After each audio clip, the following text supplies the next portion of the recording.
HighBridge, a division of Recorded Books, presents The Invisible Girl, Lunar Novella by C.L. Farley, read by Clare Staniforth. The Melting Point of Glass. Maggie lifted her hand until her fingers aligned with the cracks in the sky. She traced the bloody fissures across the blue, her fingers travelling into the last light of day while her feet followed. Only the fence bordering the vegetable patch stopped her from chasing the sunset into its eventual death. She gripped the wire mesh, keeping her caged in life, an unfair oversight when so many others had died to the shadows, died in her hands. "You're dawdling, girl." Meh," Maggie replied. "The Maroch isn't going to harvest itself, and I still want to eat tonight." "It won't take long." Maggie turned to Pulleng, who sat on a large rock near the middle of the garden. Her hair was neatly trimmed and brushed out, and she definitely wasn't dead, even if Pulleng's lips were red like warning lights. Sometimes Maggie dreamed about how different the earth smelled when you dug deep enough, and Pulleng's sheet-wrapped body, fragile as a bunch of sticks, exploding into a flock of mercurochrome red weaver birds when the first spadeful of dirt landed on her chest. But a slippery wrongness lived in the memory. It had something to do with the picture quality on the TV the catfish spat out for Maggie while she was drowning. If Pulleng had died, then who had held her tight and stroked her hair during that first night after she was exiled from the zoo? Who was watching her now, with pursed lips and tapping fingers? Maggie frowned against the wall her thoughts had run into. Ideas didn't used to be this wormy, but her brain was all boxes and water slides now. Navigation was a hand finding a wall in the dark. She was giving herself a headache. Pulleng shook her head and said something in Sesotho, too quick and low for Maggie to hear. She turned back to the sunset, to the light, and the monsters roaming the veldt beyond the fence. The creatures were chimeras of mismatched animal parts, elongated to weird proportions by the sinking sun, children of light, skinned with shadows and fear. One of them stalked wobbly circles on a boulder that rose above the tall yellow grass. Its back half resembled a leopard, the front half an African wild dog, and the massive tusks sprouting from its head were straight off an elephant. The position of the tusks was misleading, a trickery that brought to mind the massive horns of those cattle Uncle Cyril owned in the time before the shadows. But Maggie wasn't fooled. The curve and tapering of the tusks made their truth obvious. The shadow's limbs stretched like chewing gum as the light faded further, its steps growing more uncertain until it collapsed. The remains oozed down the side of the boulder to nestle in the womb of deeper darkness at its base. Light's children died when she did. Once, Maggie would have welcomed the night. She would have released her invisibility power and relaxed. But now she rarely let down the shield that hid her from the world. "Girl, can you hear my stomach grumbling?" "No, meh." "It's like a pack of wild dogs. They want to bite your nose off." Maggie chuckled. "Only my nose." "It is a Pinocchio nose." Pulleng made a quiet, disapproving sound. "And it's become very long from your lies about hurrying with the food." No, Pulleng hadn't died. That was just another illusion Arno had inflicted on her the day he attacked her mind. Nevertheless, the guilt that lie had embedded in her chest was real. The pointed tip of it emerged near the bottom of her collarbone, something often felt but rarely seen. "I'm doing it now, meh." Maggie left the fence and went back to kneel among the untidy clumps of wild spinach. "And you should have been doing it just now already." Maggie sighed and lifted the knife she'd brought to cut the leaves. "You must find something nice to feed those chickens, girl," Pulleng said. "They haven't been giving eggs." "There's probably beetle grubs in the compost pile." "Then you must dig them out. Some worms, too." "There's no way I'm giving them any of my worms." Who do you think you are talking to? Maggie peered at Pulleng and withered in her glare. Sorry, Mare. Pulleng sucked her teeth and primly crossed her legs. This girl. Maggie ducked her head. Mare Pulleng hadn't been exiled. She'd chosen to follow Maggie out here, to a lonely house edged by the Seven Dams Nature Reserve and the Bloemfontein Botanical Gardens, so she wouldn't be alone. Maggie had vowed she'd show her appreciation by never speaking back to Pulleng or arguing with her or being anything less than good and dutiful, but it was difficult to maintain. Maggie gathered the greens, and they left the gardens as the jackals started singing in the low hills to the northeast. She let Pulleng walk ahead of her on the narrow dirt path curving up the slope to the pale blue house that wasn't home. Pulleng had started a fire in the pit outside the back door before joining her in the garden. The flames had settled now, but the coals burned bright around the base of the cast-iron pot. Maggie lifted the lid, releasing a plume of steam with a savoury scent, and threw the greens she'd gathered into the pot just as they were. "What do you think you are doing?" Pulleng shouted. "You must chop that first. How do you throw marroch into the stew without chopping it, Maggie?" Maggie opened her mouth to reply, but Pulleng was still ranting. "Oh, not know how to cook even this basic thing." Pulleng glared at her, waiting for a response. "But the leaves are small, and you are hungry." The distant thrum of an engine cut her short. Maggie stared out into the pale night. A few stars twinkled in the blackness beyond the lines of clouds crossing the sky. The one light of a sickle moon glinted vaguely on the corrugated iron rooftops of distant houses. Further off, a few tall buildings in Bloemfontein rose like blackened fangs around the faint ambient glow of light from the zoo and the nearby hotel where the other survivors lived in their solar-powered paradise. The only other light was a stark white that flickered and flashed, silhouetting pointed roofs and leafy trees in one of the suburbs that lined the far edge of the nature reserve. "That's Enzo's bakkie," Pulleng said. Maggie nodded. "Hey, he must be coming to take us home." Maggie didn't answer, didn't want to be labelled a pessimist for stating obvious truths. Instead, she squatted down to tend the fire, secure in her invisibility shield. "Eish, girl, are you seriously going to sit here and hide when Enzo's coming to take us home?" "Yes," Maggie replied, because even in her most vivid and realistic unrealities, home was lost to her forever. Engine sounds travelled far in a world where the only competition came from crickets, occasional birds, and the screams of animals falling prey to predators. The food was ready before the headlights from Enzo's bakkie stopped outside the gate. Maggie sat on the back step, legs stretched out toward the fire, and delivered another spoonful of bean and wild spinach stew to her mouth. The headlights cut out, but the cab lit up when the driver's side door opened, reflecting off Enzo's glasses and revealing the pale, bearded stranger beside him. Had Enzo and the others found more survivors since they exiled her? How could they, now they didn't have an invisible girl who could safely go where she pleased?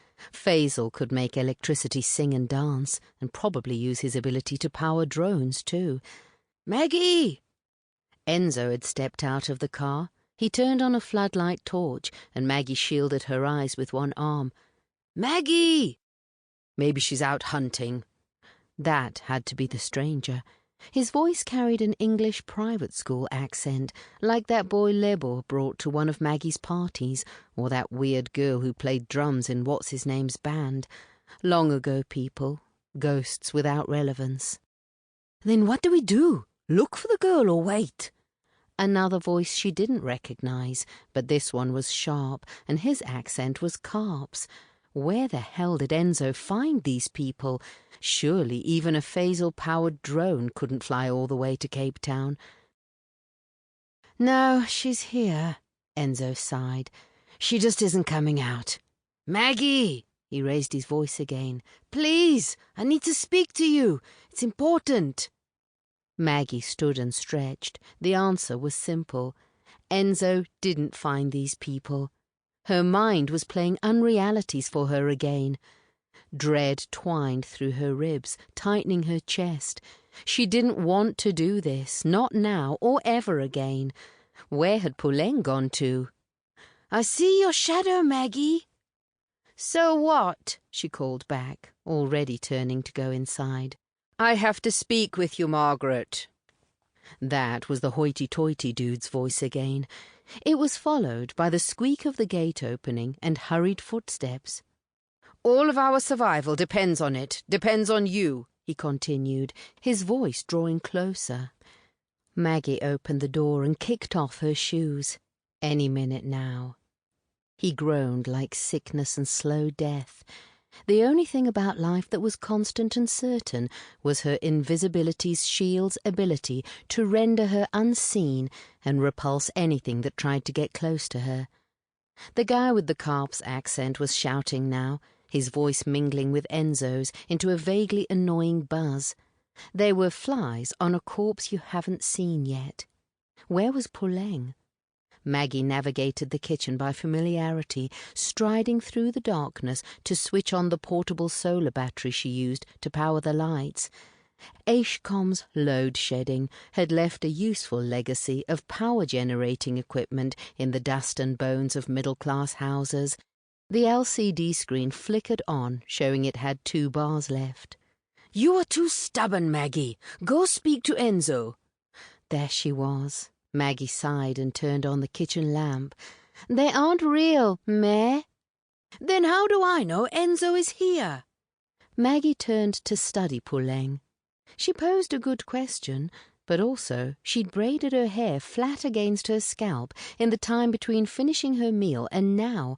Her fingers must have moved like lightning to finish the style, never mind the tiny blue flowers she'd woven into a crown over the top of her head.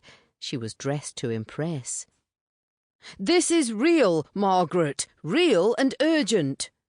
The man was leaning in the doorway, red-faced and sweating. She stepped toward him and he grimaced, his teeth showing white and sharp beneath a brown beard streaked with grey. "Rob?" "I'm fine," the man replied. He scanned the room, looking through and past her, before his gaze settled near her feet. "Margaret, please let me speak to you."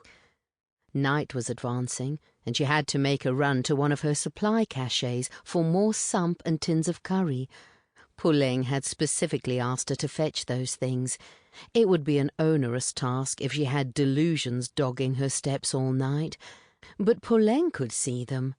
The things in her unrealities had a tendency to get worse the longer she ignored them. Pulleng had even braided flowers into her hair to look nice.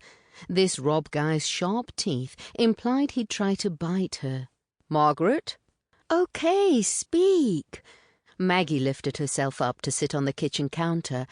A moment of indulgence now could prevent them chasing her later if they were false, and keep Pulleng happy if they were real. Pulleng cleared her throat. "Your power, Maggie. You are being so rude to leave it working." "But it's keeping me safe," Maggie replied. "You are already safe. Enzo wouldn't bring people here to hurt us, and I'm here." Maggie released her shield and looked pointedly at where Pulleng stood. Pulleng gave her a stiff nod of approval, and Maggie didn't voice any of the snarky comments that entered her mind. "Thank you." The man visibly relaxed. He looked at her then, brow corrugated over wide eyes that scanned her like they didn't know where to look first. Maggie felt naked. Without her shield, all the spears of guilt and furry mould that infected her was on display, and there was nothing to keep him safe and distant. She should have put flowers in her hair too, and thorns. "My name is Rob," he said. "When the change happened—" "The change?" He nodded. "The moment the shadow monsters appeared and so many of us died." He'd given it a fancy name. What a weirdo. "Just call it the apocalypse, because that's what it was." His hands rubbed together. Apocalypse is a word with religious connotations that don't really fit. That's not a discussion for now, however. Rob, are you okay? The other stranger bounded onto the back step and put a hand on Rob's shoulder. He was around her age, early 20s, with a pair of short horns growing from his forehead that curved into 3 symmetrical spirals. Maggie wanted to cut them off and stick them on the end of a drill so she could watch them rotating, the post-apocalyptic version of those try not to be satisfied videos she used to watch on YouTube. "I'm fine, Freddie." Rob waved the younger guy off, his gaze never leaving her. "Can I have those horns when you're dead?" Freddie also turned to look at her then, his eyes narrowing in a calculating way. Over his shoulder, Enzo's face appeared, dripping concern in fat, pus-coloured globs. Rage flared, bright and hot in her veins. He looked different on the outside. The horrific wound he'd gotten when Arno attacked had become a web of pink scar tissue across the right side of his face. He'd lost his ear that night, and it seemed he was using a headband to hold his glasses in place. Would the glass shatter and pierce his eyes if she hit him in the face hard enough? "This is turning into a fucking party," Maggie muttered. Too late, she realised her mistake and turned to Pulleng to apologise for swearing. But Pulleng had left the room. She must have realised this was bullshit. Or she'd disappeared because this was false, while Pulleng remained in reality. "When the change occurred, I gained a supernatural power, just like every other survivor," Rob said. "The thing I wanted most in that moment manifested in reality." It was both freeing and frightening to be without Pulleng. She missed her already, but with her absent, Maggie could say or do whatever she pleased to these freaks. "My power is clairvoyance," Rob continued, "the ability to see the future." Maggie snorted. "And how'd you get a power like that? Were you watching the stock market?" "No, I was looking for someone, but that's besides the point. For almost a year now, I've been having visions of a person with a power that can defeat the origin of the shadow monsters, the being who caused the change." He leaned towards her. "That person is you, Margaret." Maggie hopped down from the counter. Shards of green and clear glass with jagged edges erupted from the linoleum when her feet made contact with the floor. "So you're here because you want me to save the world?" She began to pace, watching as more glass emerged with every step she took, rippling outward across the floor in miniature shock waves. "I have no reason to fight the shadows. As long as I'm wearing my shield, they leave me alone. Everything does." "Not everyone has that advantage." "That's not my problem." She tipped her head to watch a reflection caught in one of the larger glass shards around her feet. It was a face, but it was gone before she recognised who it belonged to. "Maggie, please, be reasonable." Enzo sounded like he might cry. "I know I have no right to ask you this, but we need you. You can destroy the shadows with your power. You can ensure Bibi grows up in a world where she can go outside in the day and prevent anyone else dying like Sam did." The laughter burst from Maggie so hard that she had to lean against the kitchen counter. Oh, this was weird. Weird, weird, weird. But it was good because it was so obviously ridiculous. If she could see the stitches, then she knew where the seams were. If she knew where the seams and the stitches were, then she could find the knots that kept them secure. The wounds beneath would breathe then and cease to ooze, and there would be no more unreality. "Enzo wouldn't say that to me." She vomited the words out between gasps that might have been sobs if she'd troubled to catch one and dissect it. The knives were sharp and just within reach, since she and Pulleng used this counter for butchering chickens, rabbits and pigeons after they'd cleaned the small carcasses. "Enzo would know that I'd never help him after what he did to me." "What about the rest of the world?" She looked up at Rob. He'd entered the house uninvited and was surfing toward her, borne on a wave of broken glass. "We've done nothing to you." He gestured to himself and Freddie. "Would you let everyone else who survived the change continue to suffer because others harmed you?" "Sure," Maggie shrugged. "What a pointless question. What do I care about the rest of the world?" Rob paused. "You could end this, Margaret. End all the fear and uncertainty the shadows cause. We could start rebuilding the world."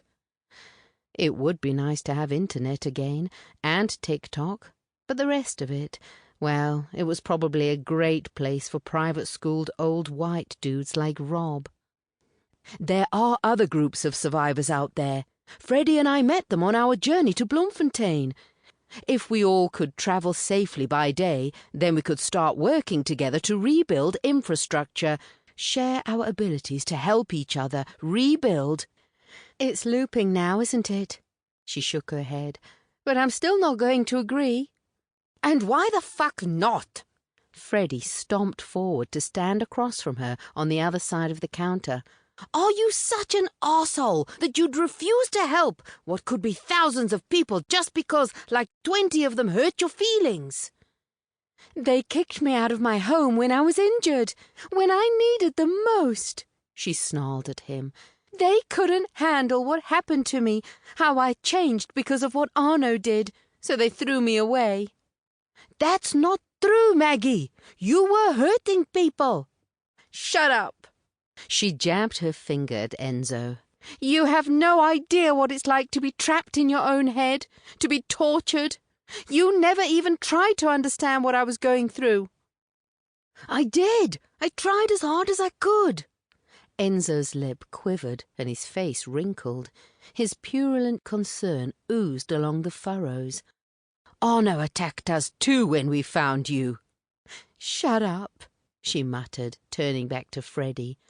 "Nothing changes the past, therefore nothing changes in the now. I ain't doing shit for you."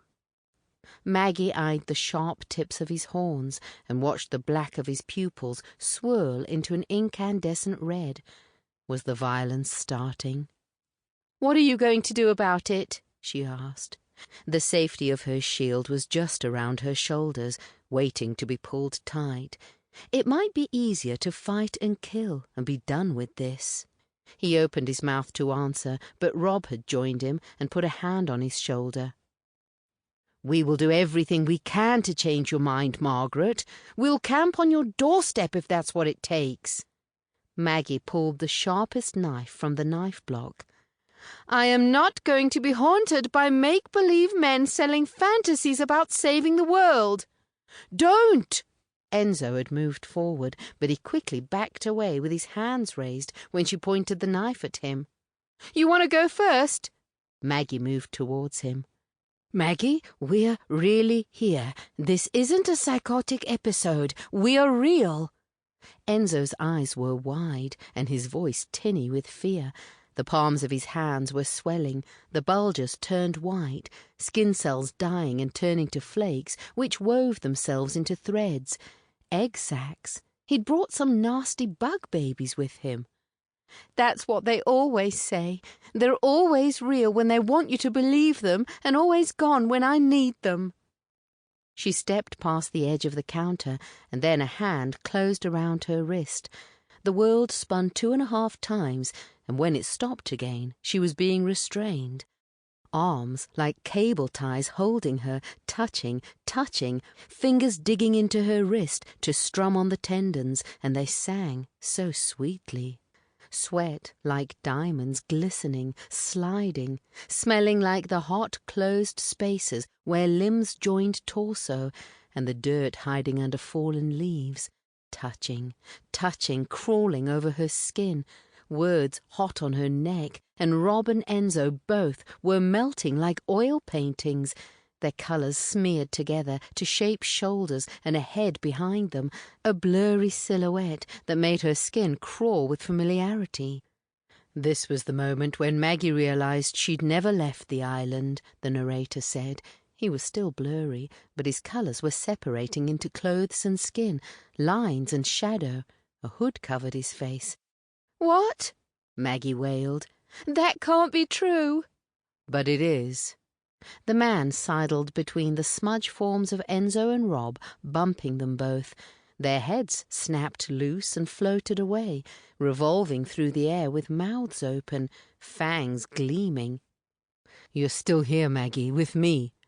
The man cupped her chin, and now she saw Arno's small, two blue eyes and sharp nose beneath the shadow of his hood, the blissful, thin-lipped smile, and the joyful tears laying tracks down his cheeks. "You will always be here with me." Was it all another episode of Arno's Catfish TV? A second season flashback to what came before, when Arno lost his mind first and tried to take hers with him, except before was still now, and after never happened. Was Arno the villain who faked his own death to return later in the series? But that was the narrator's voice, not Arno's, and his hands, too smooth when they slid from her chin to cup her cheeks.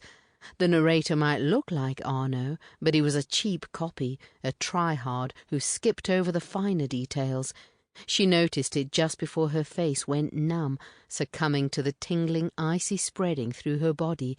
It was false. It had to be, because the water in Loch Logan wasn't this cold, and the catfish weren't here. There was no previously on Catfish TV montage to show her being dragged underwater and forced to watch death or feel her meat melting off her bones. "You aren't here." Her words were a puff of mist, letters bending and fragmenting the further they got from her lips. "I'm wherever you are, love." "It's not real." "Of course it's real. I'll prove it." And he leaned closer, closer, his pointy nose piercing through the last misty shreds of her speech, his lips against her forehead like lava, while his hands on her face pressed harder. Melting, she was melting in his heat. Her flesh turned viscous and plopped onto her shoulders. There wasn't any blood, only the thin, pale fluid that seeped around the edges of a wound sometimes. "We'll always be together, you and me, here beneath the willow tree." And she could hear the swish of willow leaves brushing the water, the rustle of the cranes in their nest in the upper branches, and things going plop in the water. Maybe this was the reality hidden beneath the stitches and seams. Her bones broke into sharp-edged mineral dust beneath the pressure of his palms. No, she was a puddle of glass beneath an unswept ceiling. Puddles couldn't exist underwater, and catfish didn't have ceilings. A spider crawled from its web and came to look at her. "What the fuck is wrong with you?" the spider asked. "You know," she replied, because she could see a reflection of herself glittering in each of the spider's 8 eyes. "I'm a puddle." "What you are is crazy." The spider prodded at her with one of its pedipalps. "I can't help it. They won't leave me alone. Arno and his narrator won't leave me alone."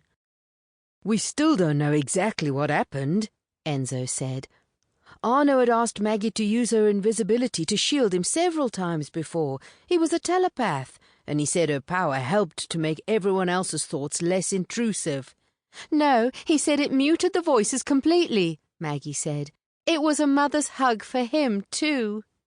Which always seemed weird, because Maggie's power is uncomfortable at best, Enzo sniffed. People used to joke about it, say he was crazy to enjoy being in her shield. But something went wrong that night. We heard him screaming first, and a couple of us were already on our way there to see what was happening when Maggie started screaming too. "I wasn't screaming. I was watching episode 1 on TV with the catfish." When we got to the island, Maggie was on her knees, her skin peeling off her muscles, the look on Arno's face. Puleng was first to realise it was his power and that Arno was attacking us telepathically, giving us hallucinations. He always seemed like a nice guy before that night. Not that he spoke much, but he was helpful and reliable. We shot him dead. Nothing else we could do, but the damage was done in Maggie's case. Hadn't Enzo's head floated away? How was he speaking without lungs to send air through his mouth for shaping words with? If a decapitated head revolved through the air with enough speed, could it still speak? And if it could achieve such speed, could it still open its jaw? Maggie didn't speak maths very well, but she sensed an impossibility in the marrying of those two questions. So he went crazy, and now she's crazy too, Freddie snorted. Something like that. We don't know what sent Arno over the edge, but his attack did this. Sample complete. Ready to continue?